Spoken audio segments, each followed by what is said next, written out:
Se você sente um peso, uma sombra que te segue, mesmo quando tudo parece estar no lugar, se aquela voz que te compara nunca cala, não importa o que você faça, então, talvez, você precise ouvir isso. Eu sou o William, tenho 77 anos. E levei quase a vida inteira para entender uma coisa simples, mas que me custou caro. Caro demais. Não sou psicólogo, nem guru. Sou um sobrevivente. Alguém que tropeçou muito, quebrou a cara, e só agora, com o tempo escasso, consegue ver a clareza. Passei a maior parte dos meus anos correndo. Correndo atrás de algo que eu achava que me traria paz. Que me faria chegar lá. Que me faria, finalmente, suficiente. Eu perseguia títulos, dinheiro, reconhecimento. E, por um tempo, achava que estava no caminho certo. Talvez você, como eu, também tenha passado a vida correndo atrás de algo que nunca chega.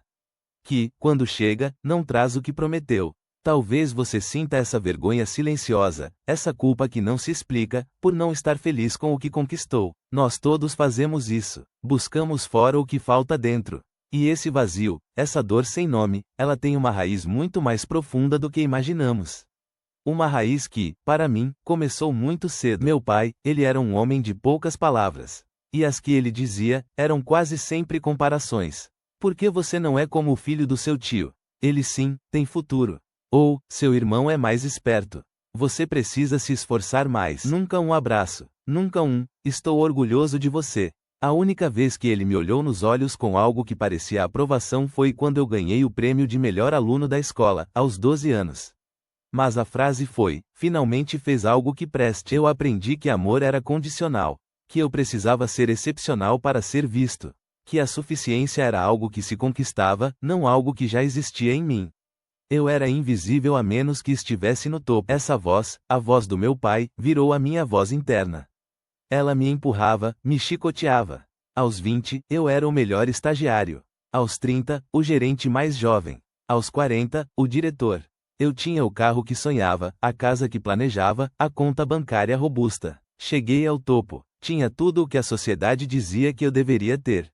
E, no entanto, o vazio era insuportável. Uma sensação de que eu tinha escalado a montanha errada. De que a linha de chegada não tinha prêmio nenhum. Apenas mais cansaço, mais solidão. Aquele despertar tardio, um soco no estômago. Eu tinha 45 anos e percebi que havia construído uma vida inteira para provar algo a um fantasma.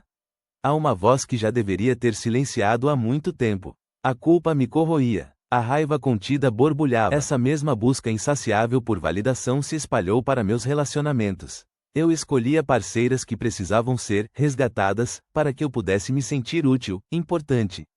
Ou eu as comparava, como meu pai fazia comigo, buscando a perfeição inatingível. Com meus filhos, a dor foi ainda maior. Eu os amava, claro. Mas a exigência, a expectativa de que fossem melhores, mais fortes, mais bem-sucedidos, a mesma pressão que eu senti, eu, sem perceber, impunha a eles. Repeti o padrão que tanto me machucou. A distância emocional que meu pai criou, eu criei com os meus. Uma dor que não tinha nome, mas que se manifestava em silêncios prolongados, em conversas superficiais, em um vazio entre nós, mesmo quando estávamos no mesmo cômodo. Lembro do meu amigo Roberto. Um homem brilhante, com uma carreira invejável. Aos 60, ele ainda trabalhava 14 horas por dia, tentando provar algo ao pai que já tinha falecido há 20 anos. O pai nunca o elogiou, e Roberto nunca parou de correr. Ele tinha tudo, mas a cada nova conquista, a cada novo prêmio, a expressão no rosto de Roberto era de mais cansaço, mais frustração.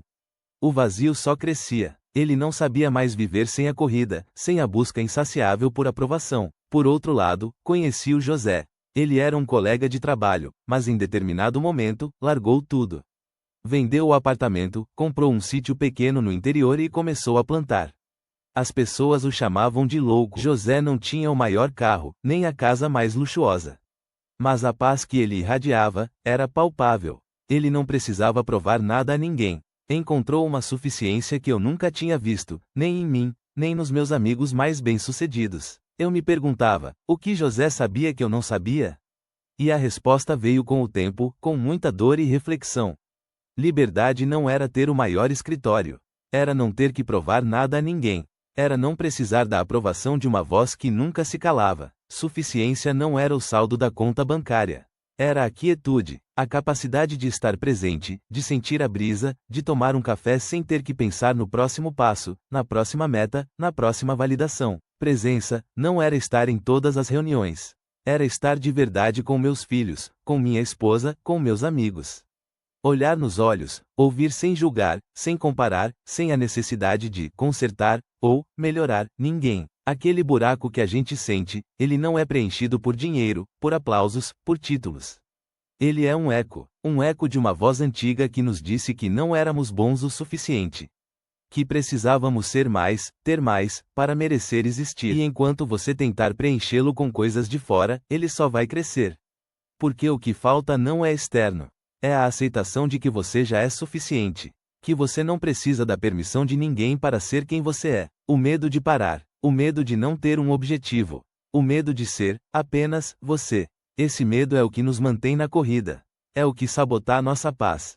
É a armadilha do vazio. Mas você pode sair dela. Você não está sozinho nessa. E não precisa mais correr. Não precisa mais provar. Você não precisa da permissão de ninguém, nem mesmo daquele fantasma do passado, para finalmente respirar e ser quem você é. Permita-se parar. Permita-se sentir o vazio, a vergonha, a dor. Abrace-os. Eles são parte de você. E só então, você poderá começar a construir algo real, algo seu, de dentro para fora. Algo que te traga a paz que você tanto buscou. Pode ser o empurrão que ele precisa para, finalmente, parar de correr e começar a viver de verdade. A vida é mais do que a aprovação que nunca vem.